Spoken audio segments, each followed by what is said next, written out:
Laksanakan tugasmu. Jibril mundur, majulah malaikat pencabut nyawa melaksanakan tugas dan berkata, kalau bahasa kita, ya Muhammad, maafkan saya, saya tidak mampu melakukan ini, tapi ini perintah dari Allah. Lalu Nabi bersabda, laksanakan tugasmu, saya pun siap melakukan.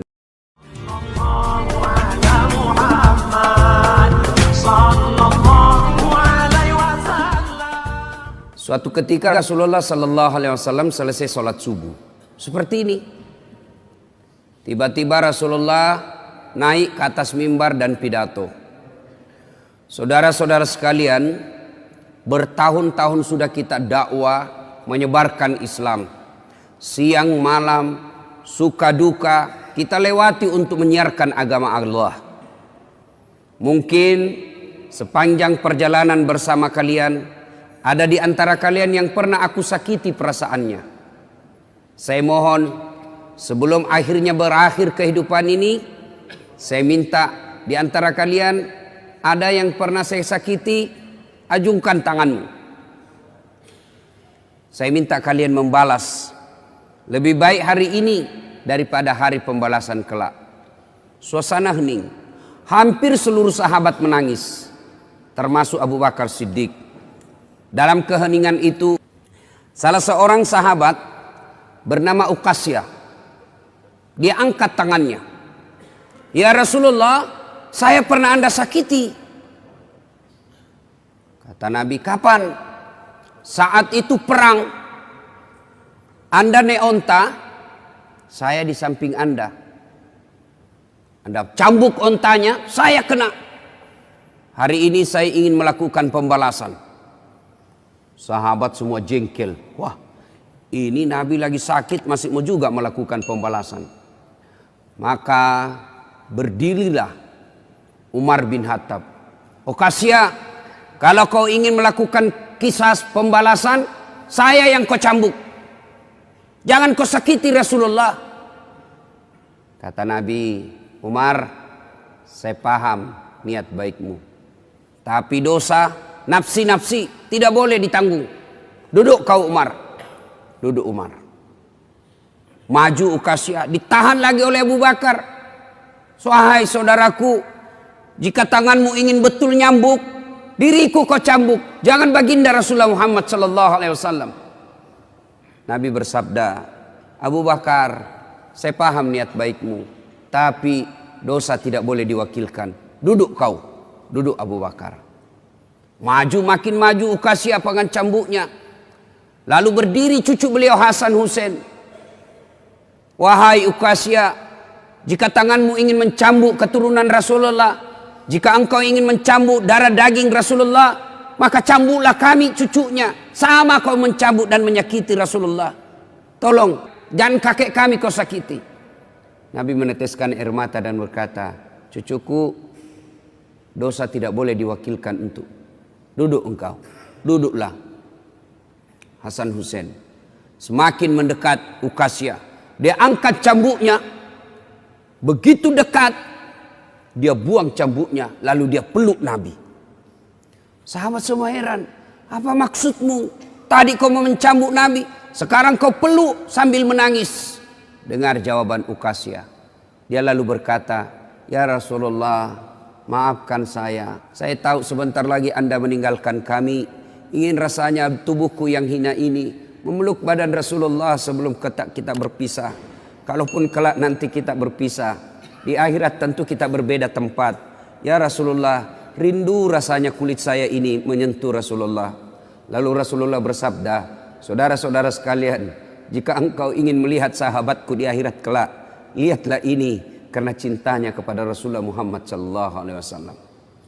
Tepat hari Senin 12 Rabiul Awal tahun ke-11 Hijriah, bersamaan dengan hari lahirnya Rasulullah, hari Senin tanggal 12 Rabiul Awal tahun ke-11 Hijriah, Allah perintahkan kepada malaikat Jibril, Jibril, kau turun jemput kekasihku Muhammad, cabut nyawanya.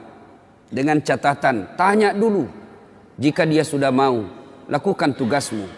Tapi jika belum mau, tunda tugasmu sampai dia mau. Panggil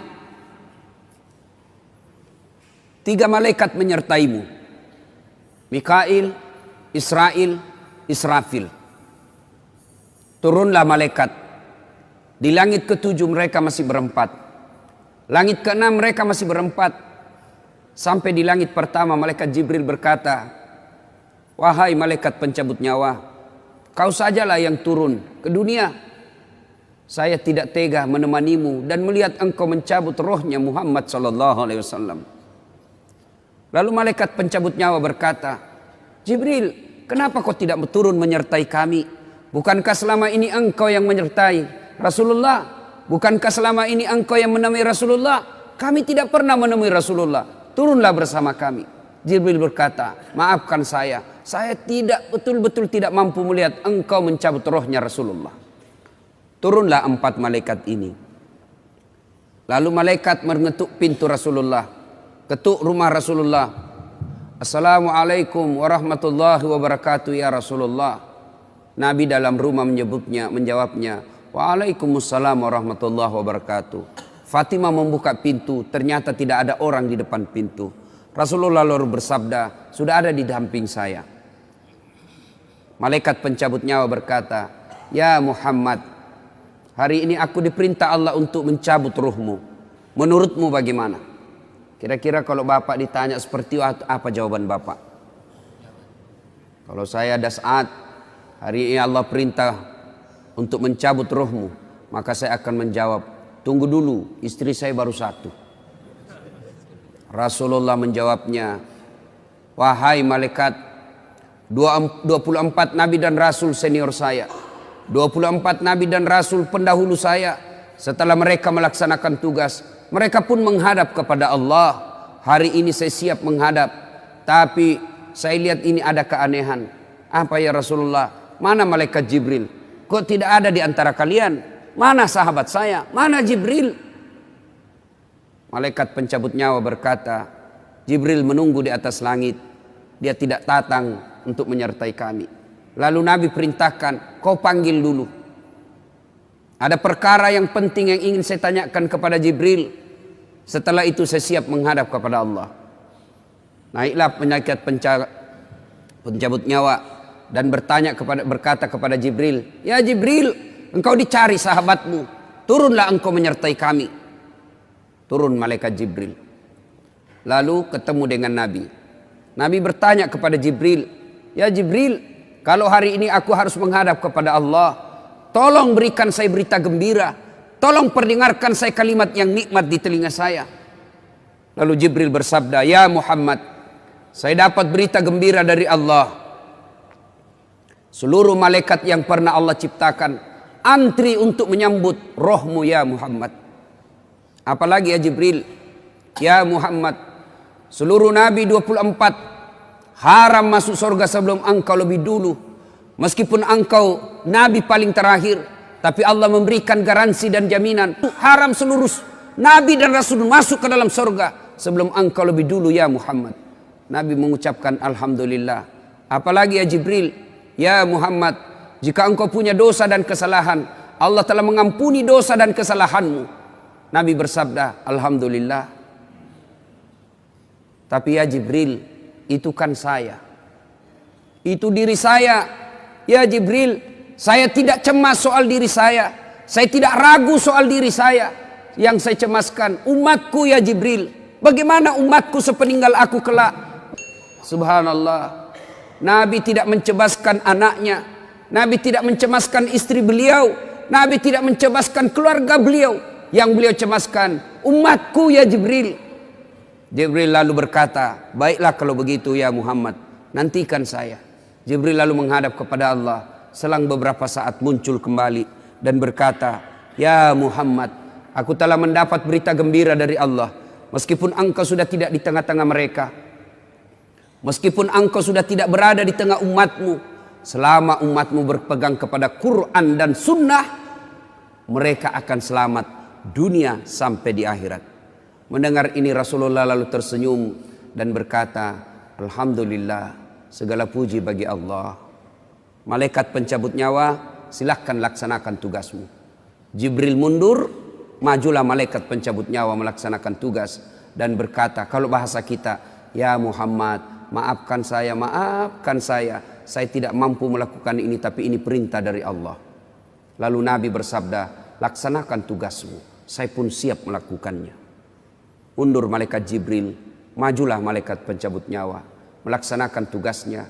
Keluar rohnya Rasulullah, perlahan-perlahan meninggalkan telapak kaki Rasulullah. Telapak kaki Rasulullah menggigil, naik ke atas betis Rasulullah, naik ke paha Rasulullah, sampai ke perut. Bercucuran keringat Rasulullah, keluar keringat Rasulullah di wajah Rasulullah. Malaikat Jibril lalu berpaling. Nabi lalu bersabda, wahai malaikat Jibril, kenapa engkau palingkan mukamu? Apakah engkau jijik melihatku? Apakah kau jijik melihat wajah saya? Jibril bersabda, ya Muhammad, ketahuilah demi Allah yang menguasai segala-galanya, tidak aku jijik melihat mukamu ya Muhammad. Aku tidak tega melihat engkau menghadapi sakaratil maut. Aku tidak mampu melihat engkau menghadapi sakaratil maut. Nabi lalu bersabda, ya Jibril, ketahuilah, andai saja Allah tidak cinta kepadaku, andai saja Allah tidak sayang kepadaku, betapa sakitnya sakaratil maut ini. Tapi aku mohon kepada Allah, ya Allah, jangan engkau timpahkan sakitnya sakaratil maut ini kepada umatku. Bebankan seluruh penyakit sakaratil maut ini, bebankan seluruh sakitnya sakaratil maut ini hanya kepada aku. Jangan engkau berikan umatku ya Allah. Begitulah cintanya Rasulullah kepada kita. Perlahan-lahan sampai ke tenggorokan. Sampai ke tenggorokan ruh Rasulullah. Habis menggigil seluruh badan Rasulullah, ditinggal ruhnya. Lalu di penghujung bibir beliau mengucapkan, pelihara solat kalian, pelihara solat kalian, pelihara solat kalian. Yang kedua Rasulullah berpesan, pelihara wanita di antara kalian, pelihara anak-anak gadis kalian, pelihara istri-istri kalian. Dan yang terakhir beliau ucapkan, tidak satu pun keluarga yang diucapkan. Beliau tidak mengucapkan Khadijah, Khadijah. Beliau tidak mengucapkan Aisyah. Beliau tidak mengucapkan Hasan, Husain. Siapa yang diucapkan? Ummati, ummati, ummati. Berangkat Rasulullah. Hebohlah Mekah. Berduka seluruh Mekah. Abu Bakar menggigil. Sahabat yang lain meneteskan air mata. Satu sahabat yang tidak mau menerima kenyataan, Umar bin Khattab. Ketika disampaikan orang-orang, Rasulullah telah meninggalkan kita, Rasulullah telah menghadap kepada Allah, heboh satu Mekah. Umar bin Khattab marah. Dia cambuk, dia tarik pedangnya dan berkata, siapa yang mengatakan Muhammad wafat, maka aku tebas batang lehernya. Umar tidak bisa, Umar tidak mampu menerima kenyataan Rasulullah berpisah dengannya. Dan Umar mengamuk, siapa yang mengatakan Muhammad mati, saya tebas batang lehermu. Tampil Abu Bakar Siddiq berdiri di depan rumah Rasulullah dan bersabda dan berkata, siapa yang menyembah Muhammad, sesungguhnya Muhammad telah menghadap kepada Tuhannya. Tapi siapa yang menyembah Allah, Allah tidak akan mati, Allah akan abadi selama-lamanya. Mendengar ini lunglai seluruh badan Umar, jatuh sempoyongan tidak mampu berdiri. Begitu menyadari Rasulullah telah meninggalkannya. Begitulah para sahabat mencintai Rasulullah. Bagaimana cinta kita kepada Rasulullah? Kita lebih cinta kepada mobil daripada cinta kepada Rasulullah. Kita lebih cinta kepada harta daripada cinta kepada Rasulullah. Kalau Rasulullah bukan cuma di dunia beliau cinta kepada kita, sampai di akhirat beliau mencintai kita. Dijelaskan dalam riwayat, ketika hari kebangkitan kelak, hari kiamat telah berlalu, seluruh makhluk binasa. Allah perintahkan kepada malaikat Jibril, ya Jibril, kau bangkitkan seluruh manusia. Kau cari makam Muhammad, kekasihku Muhammad. Kau bangkitkan Muhammad. Lalu malaikat Jibril berdoa kepada Allah, ya Allah berikan saya tanda untuk menemukan makam Rasulullah. Bayangkan habis kiamat, porak-porantah dunia, berantakan dunia. Lalu disuruh mencari, Jibril disuruh mencari makam Rasulullah. Dengan izin Allah, makam Rasulullah mengeluarkan asap. Lalu jasad Rasulullah bangkit. Seperti kalau Bapak lihat sirkus, naik jasad Rasulullah terangkat, ya kira-kira seperti ini. Naik badan Rasulullah, lalu Rasulullah badannya demi Allah diriwayatkan tidak rusak, tidak dimakan ulat, tidak dihancurkan tanah, seperti badan Rasulullah ketika hidup. Bangkit Rasulullah seolah baru bangun dari tidurnya, dia gosok mata Rasulullah. Begitu terbuka mata Rasulullah seolah bangun dari tidur. Begitu dia buka, nampak ada Jibril di depannya. Lalu Rasulullah berkata kepada Jibril, "Ya Jibril, hari apa ini?" Jibril menjawab, "Ya Muhammad, inilah hari kebangkitan seperti yang Allah janjikan kepada kalian." Kira-kira saat itu siapa yang dicari Rasulullah? Apakah beliau mencari bapaknya yang tidak pernah dilihat sama sekali? Apakah beliau mencari ibunya yang hanya 2 tahun 4 hari bersamanya? Apakah beliau mencari cucu kesayangan beliau Hasan Hussein? Tidak. Tidak satu pun keluarga beliau yang dia cari. Pada saat itu Rasulullah bersabda, "Ya Jibril, kalau ini hari kebangkitan, aina ummati? Mana umatku? Mana umatku Jibril?" Kita yang dicarinya. Begitu cintanya Rasulullah kepada kita. Rasanya tidak ada satupun pemimpin di dunia ini yang mencintai umatnya seperti cintanya Rasulullah sallallahu alaihi wasallam kepada kita. Mari kita lihat cinta kita kepada Nabi. Salawat aja kita malas. Sallallahu ala Muhammad, sallallahu alaihi wasallam, sallallahu ala Muhammad, sallallahu alaihi wasallam. Ya Nabi, salam alaik. Ya Rasul, salam alaik. Ya Habib, salam